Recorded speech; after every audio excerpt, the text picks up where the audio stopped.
Hello दोस्तों, स्वागत है आपका हमारे इस चैनल रामाजी मीडिया में। आज हम आपके सामने लेकर आए हैं हिंदुस्तान के 5 ऐसे गद्दार जिन्होंने भारत को बहुत नुकसान पहुंचाया।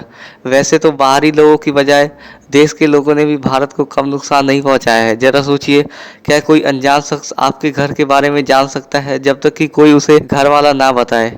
तो आज हम इस वीडियो के माध्यम से जानेंगे भारतीय इतिहास के 5 वो गद्दार जिनकी वजह से हमारा देश गुलाम हुआ। मीर जाफर। ब्रिटिश शासन के दौरान पलासी की कुख्यात लड़ाई में मीर जाफर ने अपने ही राजा सिराजुद्दौला को धोखा देकर अंग्रेजों की मदद की, जिसकी वजह से भारत में अंग्रेजों को पांव पसारने का मौका मिला। पलासी के युद्ध के बाद ही भारत में ब्रिटिश राज की शुरुआत हुई।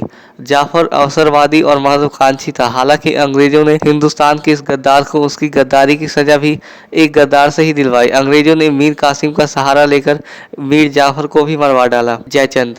गद्दारों के नाम की अगर बात की जाए तो जयचंद एक मुहावरे की तरह आता है। पृथ्वीराज चौहान और कन्नौज के राजा जयचंद में आपसी दुश्मनी थी। पृथ्वीराज ने उस समय मोहम्मद गौरी के साथ, जो तराइन के पहले युद्ध में पृथ्वीराज से हार चुका था, वो अकेले कभी इतना साहस नहीं कर सकता था कि वो पृथ्वीराज को दोबारा हरा सके।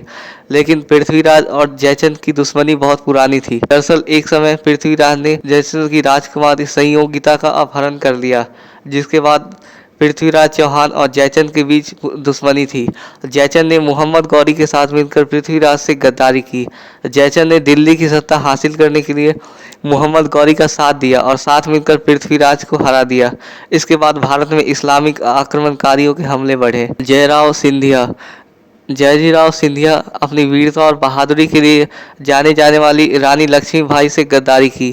जयराव सिंधिया ने ग्वालियर के महाराज थे। जयराव सिंधिया देशद्रोही राजाओं में से एक था और अंग्रेजों का समर्थक। उसने अंग्रेजों के साथ मिलकर एक कूटनीति तैयार की। जयराव सेना ने रानी लक्ष्मीबाई के खिलाफ भड़काया और जब अंग्रेजी सैनिक रानी से लड़ने आए तभी ग्वालियर के बागी सेना को अकेले रानी छोड़ दिया। राजा मान सिंह। गद्दारी के मामले में मान सिंह और जयचंद से बिल्कुल भी कम नहीं था। महाराणा प्रताप देश को आज़ाद कराने के लिए जंगलों में घास की रोटियां तोड़ रहे थे, वहीं मान सिंह मुगलों के साथ मिलकर देश की गद्दारी कर रहा था। राजा मान सिंह मुगलों की सेना का प्रमुख था हल्दी घाटी के उस युद्ध में जिसमें महाराणा प्रताप को हार मिली। मान सिंह महाराणा प्रताप और मुगलों के बीच हल्दी घाटी के युद्ध में वो मुगल सेना का सेनापति था। इस युद्ध में महाराणा प्रताप ने मान सिंह को मारकर उसकी गद्दारी की सजा दे दी थी। फणींद्रनाथ घोष। फणींद्रनाथ को सैंडर्स मर्डर और असेंबली में बम फेंकने के केस में भगत सिंह के खिलाफ गवाही दी। उसकी गवाही की वजह से भगत सिंह, राजगुरु सुखदेव को फांसी की सजा सुनाई गई। फणींद्र घोष को अंग्रेज सरकार ने सरकारी गवाह बनाया था। तो ये थे हिंदुस्तान के 5 गद्दार जिनकी वजह से हमारा देश इतने सालों तक गुलाम रहा।